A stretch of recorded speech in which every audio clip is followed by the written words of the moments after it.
வணக்கம்.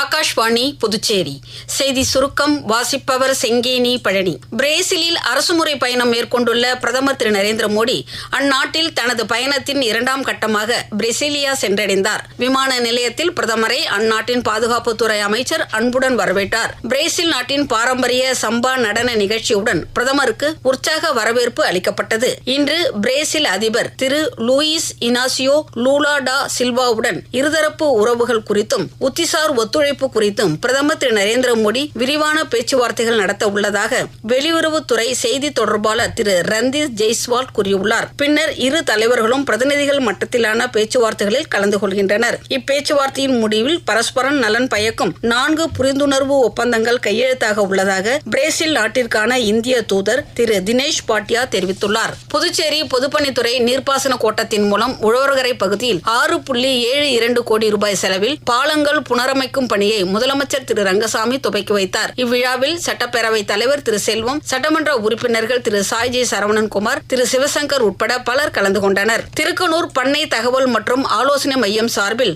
ஆத்மா திட்டத்தின் கீழ் வாழையின் உற்பத்தி திறனை அதிகரிக்க சிறிய தொழில்நுட்பங்கள் குறித்த பயிற்சி முகாம் நேற்று நடைபெற்றது. இதில் திருக்கனூர், செட்டிப்பட்டு, கூனிச்சம்பட்டு, சோம்பட்டு, மணலிப்பட்டு உள்ளிட்ட கிராமங்களைச் சேர்ந்த விவசாயிகள் கலந்து கொண்டனர். புதுச்சேரி எம்ஜிஆர் நகர் மேல்நிலை நீர்த்தேக்க தொட்டியில் பராமரிப்பு பணிகள் மேற்கொள்ள இருப்பதால் நாளை மற்றும் நாளை மறுநாள் நண்பகல் 12 மணி முதல் பிற்பகல் 2 மணி வரை மூலகுளம், உழவர்கரை, ஜான்குமார் நகர், தட்சிணாமூர்த்தி நகர், ஜெயா நகர், ரெட்டியார்பாளையம், வழுதாவூர் ரோடு, சண்முகாபுரம், குண்டுசாலை, பசும்பொன் நகர் மற்றும் அதனை சார்ந்த பகுதிகளில் குடிநீர் விநியோகம் தடைபடும் என பொதுப்பணித்துறை வெளியிட்டுள்ள செய்திக்குறிப்பில் தெரிவிக்கப்பட்டுள்ளது. இத்துடன் இந்த செய்தி சுருக்கம் நிறைவு பெறுகிறது.